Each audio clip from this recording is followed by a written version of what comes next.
Hai rakan-rakan, hari ini saya nak berkongsi sikit pengalaman saya memiliki sebuah kereta Nissan Livina generasi pertama selama 10 tahun atau 120 kilometer. Ya, saya akan bincangkan sikit kelebihan kereta ni dan isu yang saya mengalami untuk kereta ni. Mari saya bermula. Okey, saya akan bermula dengan tengok spesifikasi kereta. Yang kereta yang saya miliki tu adalah versi 1.8 liter engine dengan 4 kelajuan automatik. Dan kuasa kuda yang dapat dijanakan pada RPM 5200 tu adalah 126. Dan torque sebanyak 174 Nm dapat dijanakan pada RPM 4800. Nak cakap kereta ni underpower? Tak juga. Sebenarnya kereta ni cukup. Sebab kereta ni sebenarnya tak berat sangat. Baru tekak dengan 1300 kg saja. Untuk saiz kereta ni, dia memang tak sepanjang dan tak selebar sedan contohnya Altis atau Camry kan. Tapi dia tinggi sikit. Dia tak setinggi CX-5 tapi dia lebih tinggi daripada Altis. So kelebihan dia adalah kita boleh muat lebih barang ke dalam kereta ni lah, dan juga boleh muat barang yang panjang ke dalam kereta ni. Kegunaan petrol untuk kereta ni memang saya rasa jimat. Saya dapat secara puratanya 10 km untuk setiap 1 liter. So untuk saya okeylah tu. So, apa kelebihan kereta ni? Kereta ni memang dapat muatkan 7 orang dengan selesa. Untuk jarak yang tak terlalu jauh, contohnya 50 km. Saya pernah bawa family saya ke Sepang Gold Coast atau Port Dickson tu dengan selesa, tak jadi masalah. Tapi kalau nak pergi ke Penang ke Johor ke Kelantan ke, mungkin susah sikit terutama sekali untuk penumpang pada bahagian yang belakang sekali. Sebab bahagian barisan ketiga kan, ruang kaki dia memang kurang. So kurang selesa lah. Tapi dari segi soundproofing kereta ni, kalau kita bergerak tak lebih 140 km sejam, kereta ni sebenarnya tak bising sangat. Bunyi daripada luar tu tak dengar sangat lah untuk saya. Satu kelebihan lagi adalah kereta Livina ni memang dapat mengangkut barang yang panjang. Contohnya, masa saya pindah rumah, memang saya budget terhad lah. So saya hanya tempah untuk lori, tak ingatlah 5 tan ke berapa tan ke untuk satu trip saja. Dan saya gunakan Livina saya untuk mengangkut barang-barang yang panjang. Contohnya almari dalam gambar ni, almari untuk bilik tidur saya. Saya baraikan, letakkan dalam Livina saya, muat. Berapa kali saya pergi ke IKEA untuk dapatkan almari baru yang panjang-panjang untuk letak buku tu, semua muat.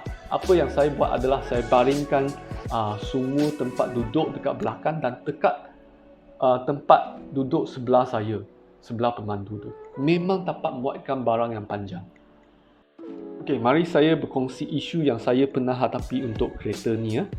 Isu pertama adalah bunyi daripada suspension depan atau belakang. Saya pun tak pasti sangat. Tapi sejak 30,000 km atau 2 tahun masih ada warranty memang ada bunyi tu.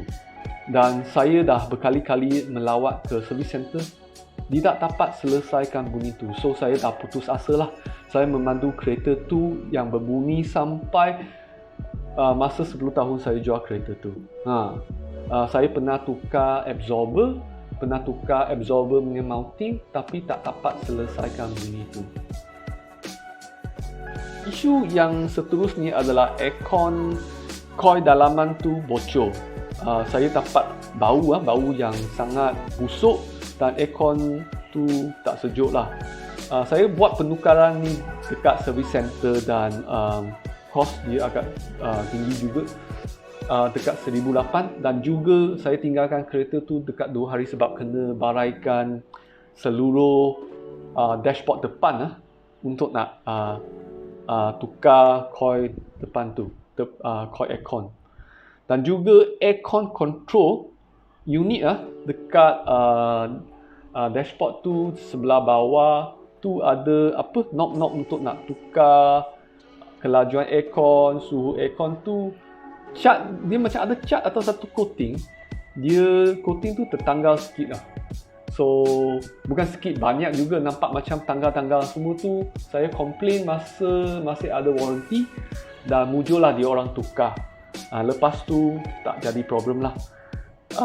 Juga selepas penukaran tu saya perasan dia punya pemanas tu macam kurang berfungsi. Selepas warranty dah habis, terus bila saya tekan button untuk pemanas cermin belakang tu dah tak boleh berfungsi lah. Tekan pun lampu kuning tu tak menyala. Saya tanya service center kalau nak tukar tu murah tak. Dia cakap seluruh panel tu kena tukar. So itulah saya malas nak tukar lah. Pemegang untuk cermin tengah tu pun pernah rosak tau. Dia retak dan dah dapat pegang cermin tengah tu. So apa yang saya buat adalah saya gunakan glue construction glue yang warna coklat tu, lekatkan supaya dia pegang kuat lah. Dan saya tanya service center sama ada di bawah warranty ke atau tak. Tak, nak tukar nak bayar 300 lebih. Itulah, saya biar saja. Saya letak construction glue, lepas tu saya pakai tape, double-sided tape yang hitam. Tak nampak sangat lah. So saya biar macam tu saja. Untuk bahagian enjin, saya perasan dia punya engine mount, getah yang pegang enjin tu senang retak. Dekat 50,000 tu dah retak. Saya pernah tukar sebiji dekat atas.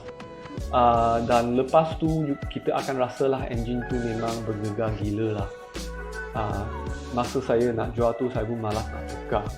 Dan juga saya perasan masa sebelum saya jual tu dekat 120 km tu dah mula ada minyak tu leaking dekat bahagian enjin. Dekat mana saya tak pasti sangat, tapi dah nak jual kereta kan, so malas nak bagi-bagi.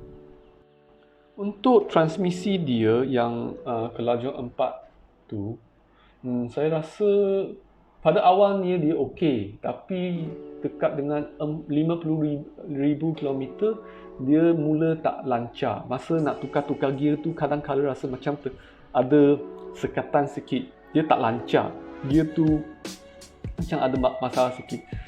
So walaupun saya dah berkali-kali tukar minyak pelencik automatik, tapi sebenarnya keadaan dia sama sajalah. So saya pun malas nak layan juga isu ni. Dari segi pemanduan atau handling, kereta ni memang kurang. Dia tak boleh berbanding dengan sedan. Saya pernah naiki Cameron Highland dengan ipar saya, dia pakai Otis, saya pakai Livina. Saya boleh tengok kereta dia cornering tu okey lagi, bukan pada kelajuan tinggi tapi okey. Tapi kereta ni memang tak boleh. Saya rasa tak yakin. Dekat highway kalau melebihi 140 tu pun saya pun rasa kurang yakin. Ya. So itulah, saya fahamlah kereta ni MPV kan, sebenarnya kita tak boleh push sangat lah kereta ni, tapi itulah keyakinan dia memang kurang.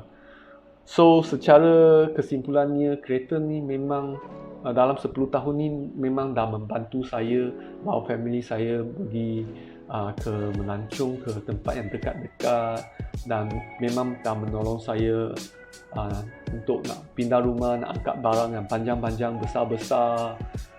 Memang sebuah kereta yang best lah, tapi memang saya menghadapi isu yang agak banyak untuk kereta ni. So itulah saja rakan-rakan perkongsian saya untuk kereta Nissan Livina generasi pertama yang 1.8 ni. Ya, saya harap video ni menghiburkan rakan-rakan, terutama sekali mereka yang pernah memiliki Livie Nani atau masih memiliki Livie Nani, ya. Itu saja rakan-rakan, jumpa lagi. Bye.